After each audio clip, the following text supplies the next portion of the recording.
game of the year. We're going to try and add that pick potential for TSM now with the Ivern as well as the Jhin. A lot of skill shots that could potentially land to lock people down. Very interesting. So the Soul, I guess it's two half tanks. It's Svensker and Bifrost who are going to be putting up the front lines here for TSM, neither of which can build outright tanky that easily. Yeah. But with two of them together, should be enough. Not an incredibly strong front line, but still a lot of damage built in for TSM. And then if you look at COG, this is their attempt to be a little bit different as far as the meta picks. You would expect something like a Varus and a Cassiopeia if you're going with a pure meta team comp. Right. Sivir and Aurelion Sol does speak more to Counterlogic Gaming strengths of the past, hoping to pull a little bit from that success. And we do know that who he's Aurelion Sol is incredibly strong. The Sivir definitely throws us for a loop. Varus not even picked or banned in the entire champ select, so really not things we were expecting in a 7.2 when the champion's comparably stronger when his favorite items got buffed. But that's going to be the draft for this game. I'm sure Parth was not expecting that, but it's what they came through with in this. As game one, you can see the comps on your screen. Absolutely, and we're getting this underway. As you mentioned, COG 1-3 heading into this matchup. TSM 3-1.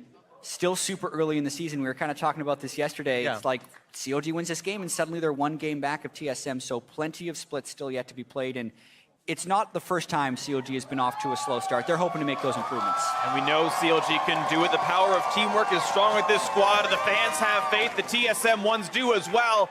As we head into game one of this best of three, TSM CLG, beginning of week 3. Here we go. All right.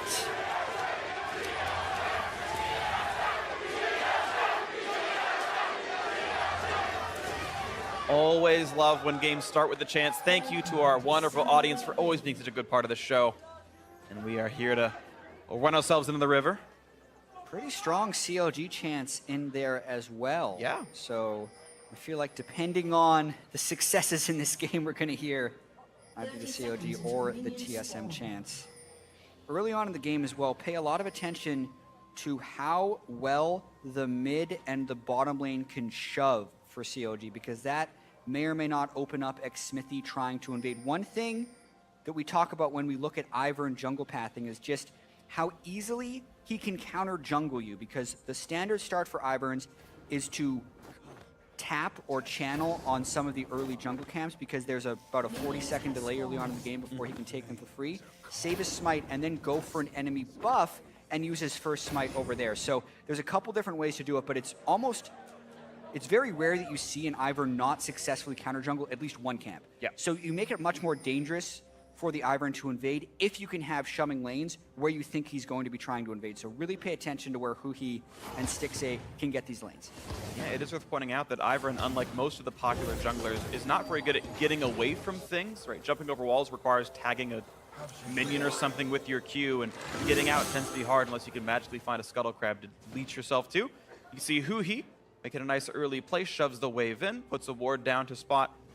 That's actually pretty good. He surmises that Ivern started topside, and then he wanted to invade, would invade through this bottom river. Yeah, and this is, I'd say, the most standard Ivern start, where you start on your red and raptors, run over to get your blue, and then channel on the way back. And by the time he gets to his raptors and red buff again, they will turn, so he'll be able to just collect those, and that'll either transfer to him going and stealing the enemy Gromp with the smite that's going to be coming off the cooldown by the time he gets there, or ganking top lane. Speaking of top lane, they're going to be battling back and forth. We expect Haunter to get an eventual lead. Has lost some HP in a trade, as you can see in the top right of your screen, but otherwise, Counter Logic Gaming in the blue side, getting the early pressure lead in the bot lane. Perfect CS in the first 2 waves for Stixxay. That's actually very good of him. Sivir has very low base attack speed, and you have to use the W reset or your Q to hit minions if they're getting low at the same time. Yeah. He just shoving in. And miss 2 CS overall is not too bad. So Svenskeren has been doing the safest possible Ivern route from the looks of it. Still going to have a smite up, and he's going to end up running into Kha'Zix in the Gromp area right now. Push him out a little bit. I do want to point out something that I've seen almost every bot laner do, is they're all going Longsword 3 potions now. That started basically in week 2 of the LCS, and it's gone to basically everyone. And for most of these champions, they just want to buy a Serrated Dirk early or even an Essence Reaver, and that just ends up smoothing out your build path. You're not dumping 450 gold into a Doran's Blade And the 2 extra potions makes it really easy to stay in lane, even though you're missing the lifesteal and the extra HP. And this just ends up power spiking you earlier. And right, if the concern is always that these bot lane marksmen aren't scaling up in time, this shortcuts their build by 400 gold and makes them scale up a bit quicker. They're just missing some of the lifesteal that could have happened, maybe would have mattered in the mid-game team fights.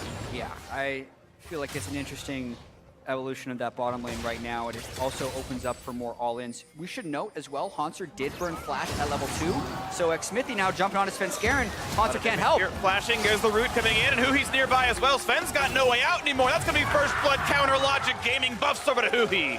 Yeah, and that was so much about Svenskeren just getting really greedy for an early ward because his lanes weren't shoving. We talked about counter jungling and paying attention to where the lanes were. Well, mid lane wasn't shoved up either, and they were able to just collapse on him as soon as he tried to go for a ward.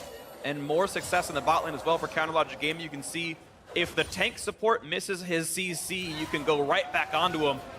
TP to rejoin the lane. Of course, keep in mind, Hauntzer is flashless. Xmithy and Darshan could flash root if they think they have the damage. Does he want to? The slow is enough. The knockback's going to be there. The barrel chain, and Hauntzer's got nowhere to go. Look at that. The sapling takes him out. 2-0 CLG. You couldn't ask for a much better start than that. Darshan burns the flash from Hauntzer at level 2. They get double buffs transferred onto their mid laner, and then they get a post-teleport kill onto the enemy top while the wave is pushed against him. So this is Hauntzer's going to get heavily denied in that top lane. That is one of the worst things that can happen, but it's going badly all over the map.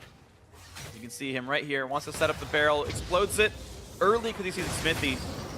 Yeah, K-Cell's just so easy at this point. I mean, and it's a 4-second channel on teleport. Hauntzer, the wave was in the wrong spot for Hauntzer the whole time, and it was in the wrong spot when Svenskeren was up top, and really so much of this play started several minutes ago. If Svenskeren would have just been up there to guard against the gank and help Hauntzer safely shove in so he could bounce the wave back, that would have been acceptable. And that's what Svenskeren's doing right now. He just needs to be here for Hauntzer so they can try and get that wave into the turret, so Hauntzer just stops getting denied. Absolutely agree. You can see even some nice plays right there, some nice synergy. Rush on the barrel so that no one can last hit it and knock it down. Not that Darshan could anyway on a Maokai, but yeah, and also keep in mind, you had pointed this out a while ago, Hauntzer had no flash. There was a level 2 all-in that Darshan basically prompted that made Hauntzer blow flash and get chunked out of lane, and that was even part of the first blood that happened, is part of the reason Hauntzer couldn't help Svenskeren a while ago. So Darshan, I gotta give him a lot of personal credit to, up 25 minions in a matchup that Hauntzer wanted.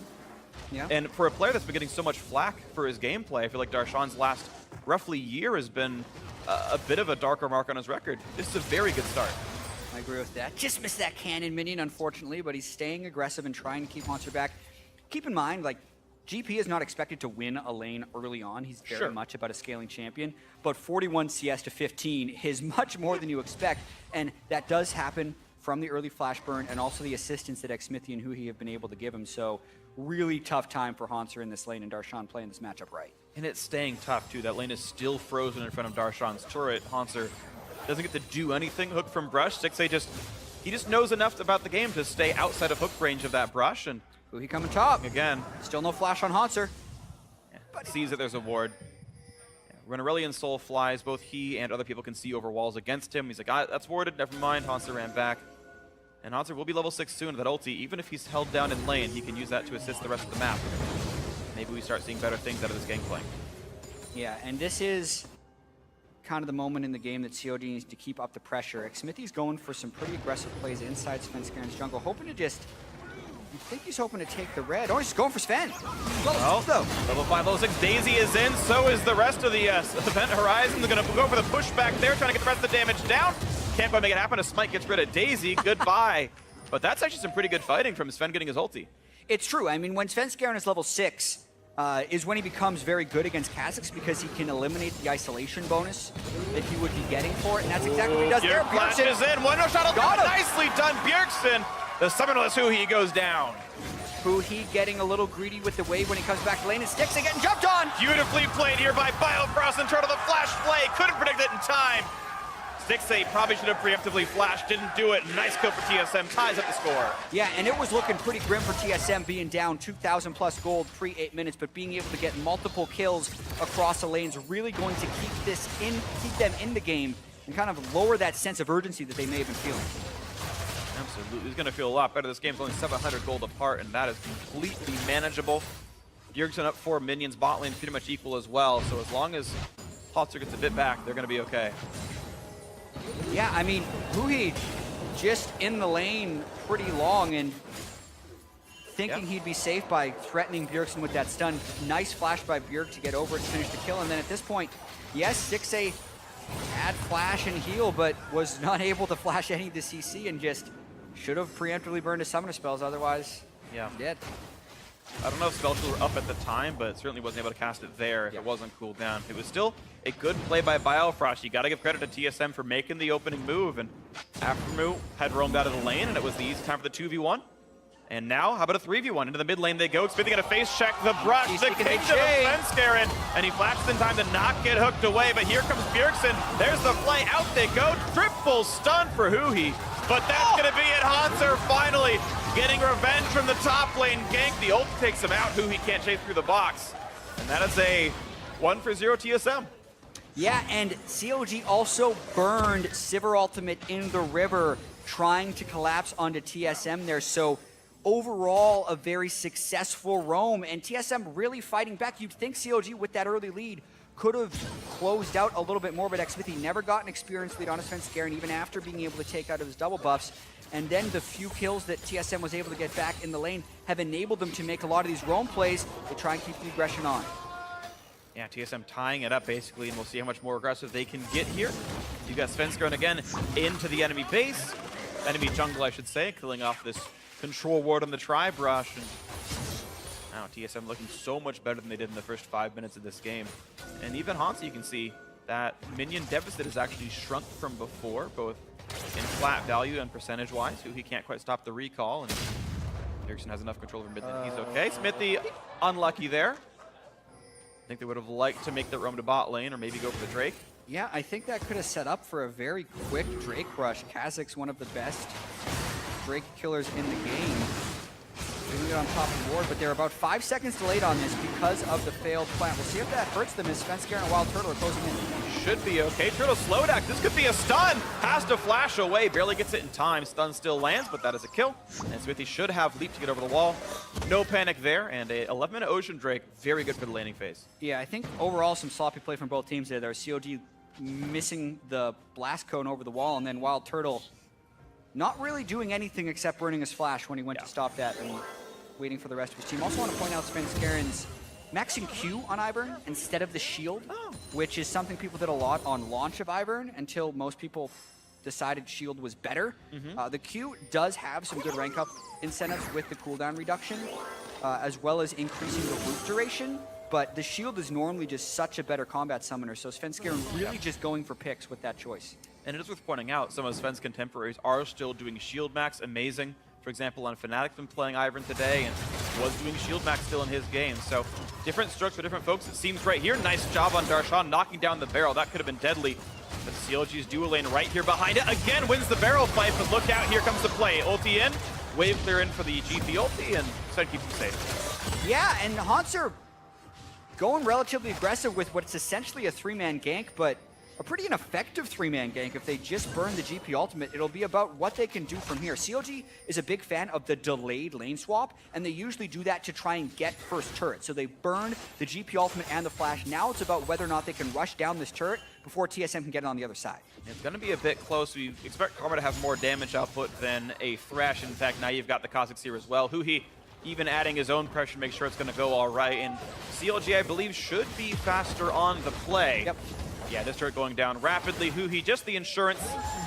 He will miss a wave in mid because of this, but it still might have been the right play if it guarantees first turret gold. Yeah, they once again get the first turret, and now it's also about the extension of the play because they have a tempo lead right now. Notice they killed that turret about 8 seconds before TSM was able to kill theirs. So not only did they get the first turret gold, they also have the time to get the deep wards inside Svenskeren's jungle. And that's going to be a lot of vision that CLG can play with. This top side is theirs. I don't know if they're going to get to grab Rift Herald for themselves, but at least they can steal the red buff away, and that feels pretty good as Huhi goes back to mid to clear away, and Counterlogic Gaming only on this 100 gold lead, basically tied right here as now we get to see which team can make the bigger plays as we head into the mid game. Yeah, a fair bit of variance in the first 13 minutes. So if you're just tuning in now, you're thinking it's going to be this really close game. But no, COG was actually off to a spectacular start, getting double buffs off the jungler, then getting the kill top lane as well. So you think COG had an opportunity to snowball the game, but were just unable to do so. Bjergsen picked up a kill in the mid lane, and since then it's kind of now on COG to try and make the plays. Flash root, Turtle doesn't have flash to get himself out, but the Lantern's gonna be there anyway. Daisy for just good insurance. Look at that. Looks so clean. Out they go. Yeah. Once again, they're trying to just rotate their AD and jungler and threaten a roam from the mid laner to get more turret pressure, but TSM just catching up to that one, and COG's unable to push this one, having the package being picked up recently by Bjergsen. They have to respect the Corki roam bot lane. They do, and of course keep in mind bot lane outer turret is dead as well on CLG's side. They've got to respect that. Look at the poke, just Huhi never juking behind his minions. Bjergsen just has a clean line for missile barrage. That's going to make life a little bit more difficult. He'll be able to regen back up, and he's going to grab blue buff and then recall. But Bjergsen's still with priority. Gets to take away Raptors. That's like, I think 2 or 3 times in a row, this camp has been stolen away from CLG. Yeah, over 100 gold in this Raptor camp now, as well as a large amount of experience. So that definitely hurts Xmithie. It's hard for most junglers to keep up with Ivern in the first place as far as experience, just because how fast you can clear jungle camps. It's even harder when the enemy mid laner is taking your juiciest camp. Absolutely agree. For Xmithie, his gold is inflated by sharing some of that first turret gold, but is individually 600 gold above Sven, but down a level. And you can kind of see, right, as far as jungle clear is concerned, it is going a bit better for that Ivern. Hanser and Darshan splitting off from the top side. Hanser sadly doesn't one-shot Cassie, but with a second barrel can do so. Once Trinity Force is done, that should change a bit.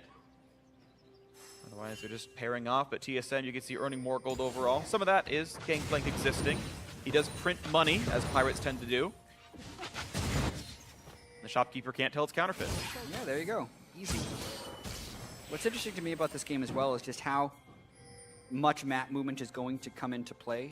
These aren't necessarily your standard frontline with large amounts of poke team compositions we've been seeing in most of the LCS. There's a lot of skill shot reliance for TSM, and then a lot of just rotational ability by COG with the Karma, Sivir, and Aurelion Sol trying to match this mid lane roam by TSM.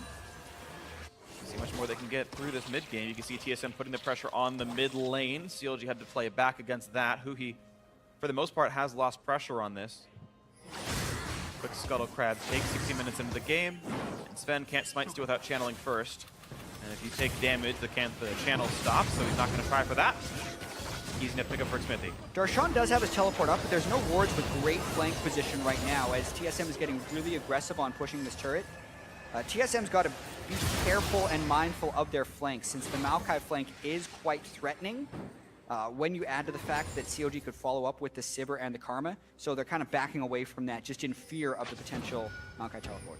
Absolutely, things to be concerned about. Absolutely, there's a real tank, and it's a good engaged tank that does command respect. CLG now the team actually pushing the mid lanes in, and hoping they can make something happen. Hanser just waiting in the wings, and you can see the mid laners kind of trading back and forth, splitting the side waves, looking to create the piece of pressure.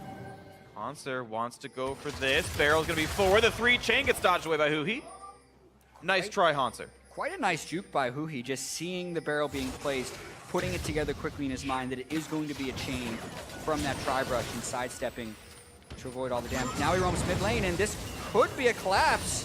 Not quite going to get some of the Sven scare him, but they are getting pushed away from the turret. Lantern brings Bjergsen to safety, but half HP on Corki is a low health bar right here, but it does mean that CLG, just with that chunk, gets control over the bot river, and that's going to be double Ocean Drake, probably uncontested. TSM do not feel like they can fight this at all. Yeah, and this is actually quite important in this particular matchup to have the double Ocean Drake on the side of COG.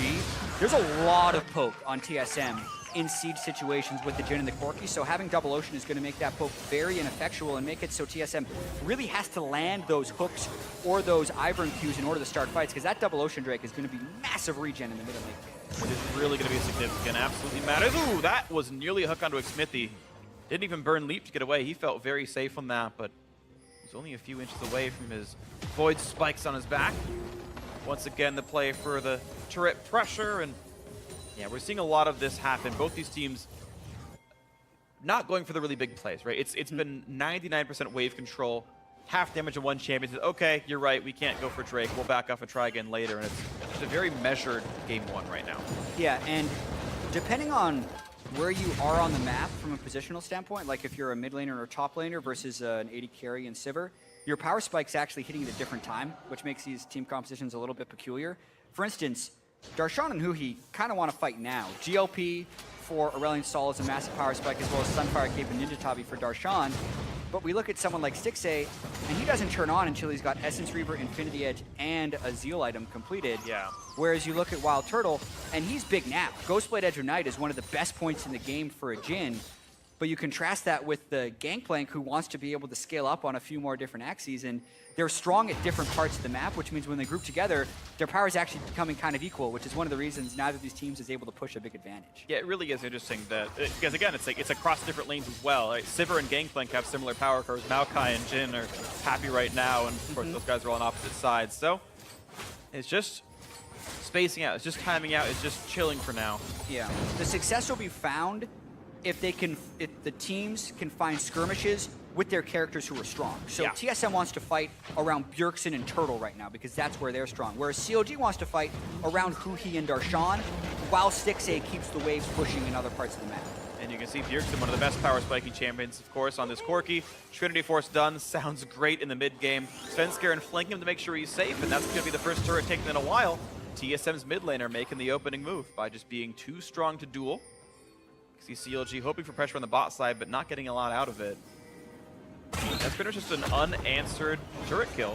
And now look how low mid lane is. Just TSM mostly able to use Turtle and Bjergsen as the pressure points, and 3 turrets to 1 now, TSM advantage. Yeah, Huhi can pick one up in his side lane, but that was a pretty classic Ivern play. You just walk into a lane, throw Daisy at the turret, and push. It forces the other team to have a response, or you just get the turret. Really love that out of Ivern, since you're such a shielding support type champion, you almost want to dare people to dive into you, since I almost like to compare it a lot of times of playing Janna out of the jungle. You have so much shielding and counter engage, and you have so much peel thanks to your Daisy. Just setting up shop and trying to get the team to run into you is oftentimes where you find your biggest advantages, as opposed to aggressively going for picks with your Q. You just CC people to come into you with your Q. It's much easier to land that way. Absolutely. Now we have Darshan, maybe in a bad way, has some MR, but look at the damage up that the Bjergsen's got against him. Exhaust is in, and Darshan doesn't really have a way out. Ult's there for damage reduction, trying to juke the skill shots. And look at this damage on the Stixxay. Snipe comes through for Wild Turtle, and all the map is opening up 2 for 0 overall. They can land this Q onto Xpithia. It could be even more. Rue nearly lands a deadly flourish. The flash, Xpithia gets away just barely with the skin of his teeth. Yeah. TSM map control. Xpithia has to dodge everything just to get out of there with his life, and that was TSM forcing fights in the right places. Bjergsen does mainly magic damage, so he can take down Darshan, who's itemized just armor, and then they get Wild Turtle against Stixxay while Hauntzer is pushing the lane and just trying to farm up. So the powerful points we talked about earlier, TSM was able to capitalize on, and they reap the rewards. See if they can get any more out of this one. Looks like it's just the minion wave control. You can look at the minimap and see that pretty much all that minimap is red. Top, mid, and bot all shoved in. Do watch this fight again. Oh, and you can see Svenskaren lands that max rank Q for the delayed route. Just has to land one shot because he was solo. And we got to see the Bjergsen solo kill earlier. Yep, Huhi was, of course, alone in the bot lane. TSM knew they had a 4v3 in mid, basically, after the early solo kill by Bjergsen as well. Made it even easier.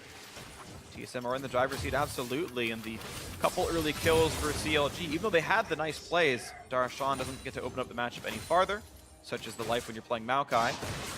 TSM just got to use their stronger members to wedge the map open, it felt like. Yeah, exactly, and while they've been doing that, Hauntzer has been catching up completely in this game. He was down about 25 CS very early in the game, but now, thanks to the kill and all the split push, he's actually up in gold. GP has a little bit to do with that with the enhanced gold on Parlay, but the important thing is that while Hauntzer been catching up, they haven't been punished in map pressure. Darshan unable to create plays with his lead, and now he's pretty much just splitting farm in a side lane with the GP, which is hard to call a big advantage. Yeah, absolutely. So TSM looking very solid to retain their advantage in this mid game. Carnology Gaming haven't gotten a kill since minute 5, and the turrets they've gotten are ones that have been traded back by TSM within a few seconds. So the Ocean Drakes are nice. I do want to not completely discredit those advantages, but it's still been an uphill battle right now. Logic Gaming losing more and more of the map over time. We'll see what TSM's next aggressive move is. Triple Ocean Drake actually going to be the spawn, and TSM wouldn't mind the resources, but right now CLG pushes the rolls is in, looking for the play. Root on a bio, across the juke away from Darshan, and the damage comes to the front line. And here comes Curtain Call, who he's stuck in the front, has to flash away. Shot's gonna come through. Afro forces in a flash, and he will juke that final shot away. Another Root comes in, and this time Bjergsen overextends into Brush. That's a huge misplay. And Biofrost once again, the target slowed down, assassinated. One more shot will do it. Sticks through with the ricochet, gets the kill. Credit 2-0 CLG. And the beginning of that fight was actually absorbed by TSM quite well until they decided to continue the chase in. And we got to see kind of the lack of tanks in the front line really punishing them right there as Bjergsen was taken down early. Great start of fight there by CLG. Now they're all back at full health, looking to dive more. Looking to dive more. Darshan putting his gold to work. The invincible Maokai onto the turret. It's 2, it's 3, it's the ace for Counter Logic Gaming. Such a decisive series of events for CLG, utilizing their initiation ability with the Sivir and the Karma and the Maokai to go all in. The delayed ace leads right into a Baron attempt. And that's going to be a pretty clean Baron kill. Bjergsen has to make some kind of miracle steal, and he's not even going to try. He's walking bot lane. TSM accepting their defeat with grace. CLG, look at that, 3,000 gold with a Baron buff. And that's the type of team coordination you want to see out of CLG. To start this fight, TSM absorbed the locket by Svenskeren. Almost looked like it absorbed the Aurelion Soul Ult, and you're thinking they've turned this around, and they can just stop right here and reset. The problem, though, is when Bjergsen face checks into a root from Darshan's Maokai. That turns the fight around very easily for CLG. They then just walk through to Biofrost, and here, you can see a bunch of people on CLG are about half health, but double Ocean Drake, they just sit back, they get a little bit of lifesteal off the wave, and now everyone's actually full health for the repeat dive, and TSM has not let their turrets die freely. Smithy jumps in, it's a 3v5, they easily clean them up, and not only do they get the Baron, they also go and pick up their third Ocean Drake. Triple Ocean Drake, practically invincible to jungle monsters, and they'll recoup any Corki damage as soon as it happens right here. Counter Logic Gaming, I think, feeling pretty good. Mountain Drake gonna be the next one up, which means just to being invincible to Baron, they're going to kill it really fast in 6 minutes if they can grab that as well. CLG, what can they do with this lead now? They've managed to equalize the turret score, pushing for bottom. They push straight in, especially if they can pick Svenskeren. That's going to be a lot of damage here. The CC going to layer, but not enough to get him away. It's going to be the Lantern out. Yeah, but CLG wants to continue this push as much as possible. Haunter is not here. They have the Baron and 5 people. Expect CLG to try and pull the trigger here if they want to go for more. They found it, flash into Root, onto the Corki, the Gatling gun, the Valkyrie's going to go down anyway. The trigger got pulled. CLG now into the base for as much as they can. Brush to keep him safe, Redemption to heal him up. Haunter can only try to trade turrets best he can. They at least want the inhibitor out of this, and one thing about Ocean Drake pushes, especially when you have this many, is unless you're killing them, they're going to regen up to full health, so they're going to keep going. It's like the old Baron buff. It used to give you a ton of health and mana regen in like 2012, and CLG's got the same stats here.